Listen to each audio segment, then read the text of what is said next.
ভিডিওতে দেখা যাচ্ছে একজন চশমাওয়ালা ব্যক্তিকে জুতা দিয়ে পেটাতে চাচ্ছেন একজন বয়োবৃদ্ধ কৃষক। তিনি মুজিবনগর উপজেলার দারিয়াপুর ইউনিয়নের সচিব কামরুজ্জামান। এবার আসি মূল কথায়। মেহেরপুরের মুজিবনগর উপজেলার ১ নম্বর দারিয়াপুর ইউনিয়ন পরিষদের কৃষি প্রণোদনার পাট বীজ বিতরণ না করে বিক্রি করে দেওয়ার অভিযোগ উঠেছে। এ ঘটনাকে কেন্দ্র করে এলাকায় ব্যাপক চাঞ্চল্যের সৃষ্টি হয়েছে।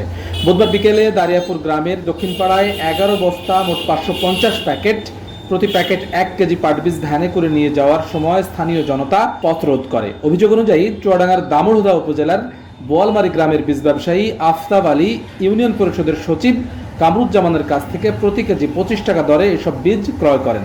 স্থানীয় কৃষকদের অভিযোগ, ইউনিয়ন পরিষদ থেকে পাট বীজ বিতরণের বিষয়ে তাদের কোনো ধরনের অবহিত করা হয়নি।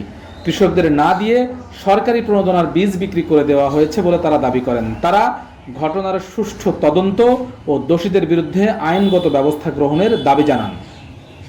এই বীজ চাষি পায় নাই, চাষির যে দাবি সেটা হচ্ছে যে বীজ তাদেরকে বলা হয়নি বীজ নেওয়ার জন্য। আর একটা মূলত কথা হচ্ছে যে বীজ চাষি রোপণ করে না। কেন করে না? আমাদের বাংলাদেশে ডিএডিসি যে বীজ দেয় পাটের, সেই বীজে পাট হয় না। আমাদের দেশের চাষিরা যে কষ্ট করে, অথচ যারা অফিস আদালতে কৃষি ডিপার্টমেন্টে চাকরি করে তারা কোটি কোটি টাকা দুর্নীতি করে এই কৃষকের মাথায় কাঁঠাল ভেঙে খায়। এই বীজের নামে যত পরিমাণে দুর্নীতি এবং এই বীজ বেচার এখতিয়ার উনাদের আছে কিনা আপনারা উনাদেরকে জিজ্ঞাসা করেন যে কেন এই বীজটা বিক্রি করলো। আমি চাষির পক্ষ থেকে জানতে চাই, বীজটা আবার ঘুরে যাবে, এর একটা বড় চক্র আছে। সেই চক্র এই বীজ বেচে কোটি কোটি টাকা আবার কৃষকের কাছে এই বীজ ঘুরে আসবে আগামী বছর।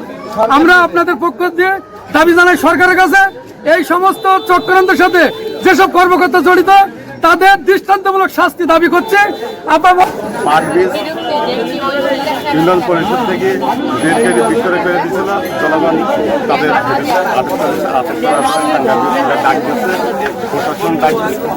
অভিযোগের বিষয়ে ইউনিয়ন পরিষদের সচিব কামরুজ্জামান বলেন, পাট বীজের সঙ্গে সার না থাকায় কৃষকরা বীজ নিতে পরিষদে আসেননি, তাই প্রশাসকের অনুমতি সাপেক্ষে তিনি এই বীজ বিক্রি করছিলেন।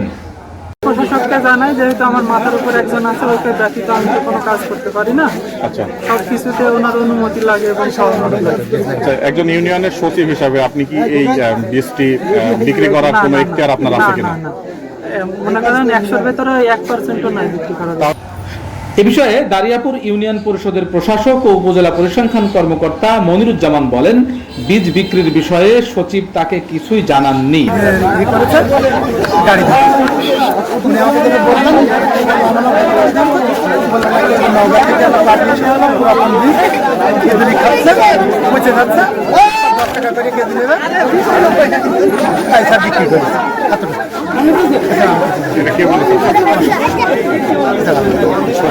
বিক্রি করার আগে আপনার অনুমতি নিয়েছেন? উনি আমাকে এক সময় কল দিয়েছিল, কিন্তু আমি ওই সময় নেটে প্রবলেম, আমি বললাম দেখেন আমি একটু ব্যস্ত আছি, এই বিষয়ে আমি এখন কিছু বলছি না, আমি আসি তারপর দেখবো। আপনি সচিব সাহেব বললো যে বীজটা বিক্রি করার আগে না না, আমার সাথে ওই ধরনের আমার সাথে আমি এইভাবে জানি বিষয়, আমি সেটা জানি। আপনি এই বিষয়ে অবগত না? আমি এইভাবে এবং নেতার যে এ বিষয়ে উপজেলা নির্বাহী কর্মকর্তা সাইফুল হুদা জানান, জেলা পাট উন্নয়ন কর্মকর্তা ঘটনাস্থলে উপস্থিত হয়ে বীজগুলো ইউনিয়ন পরিষদের প্রশাসকের জিম্মায় সংরক্ষণের সিদ্ধান্ত দেন। আজকে যে বীজ ধরা পড়লো 500 কত বস্তা, 550 প্যাকেট, 11 বস্তা বীজ, ওইটা এখন কি অবস্থায় আছে? ওইটা ইউনিয়ন পরিষদের হেফাজতে আছে এবং আমাদের যে পাট উন্নয়ন কর্মকর্তা, জেলা পাট উন্নয়ন কর্মকর্তাকে জানানো হয়েছে এই বিষয়ে উনি কোয়ারি করতে আসবে কালকে। এটা কেমন হয়ে গেল না যে যে যে প্রশাসক আর সচিব চুরি করে বীজগুলা বিক্রি করলো, আবার তাদের আন্ডারে রাখাটা কেমন হয়ে গেল না? এটা তো সম্ভবত সচিব এই কাজটা করছে, প্রশাসক করে নাই।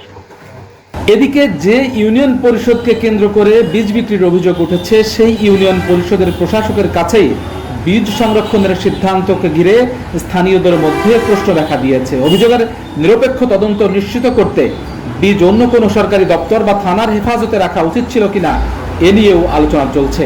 তবে উপজেলা নির্বাহী কর্মকর্তার কথাতে সুস্পষ্ট চুরির সাথে জড়িত ইউনিয়ন পরিষদের সচিব কামরুজ্জামান। ঘটনা বিষয়ে প্রশাসনের পক্ষ থেকে আনুষ্ঠানিক তদন্ত বা পরবর্তী ব্যবস্থা সম্পর্কে এখনো কোনো ঘোষণা দেওয়া হয়নি। তাই জনমনে দেখা দিয়েছে দ্বিধাহ দ্বন্দ্ব, আসলে এই চুরির সাথে জড়িত ব্যক্তি শাস্তি পাবে কিনা। মুজিবনগরের দারিয়াপুর থেকে ডালিম সানোয়ার, মেহেরপুর প্রতিদিন।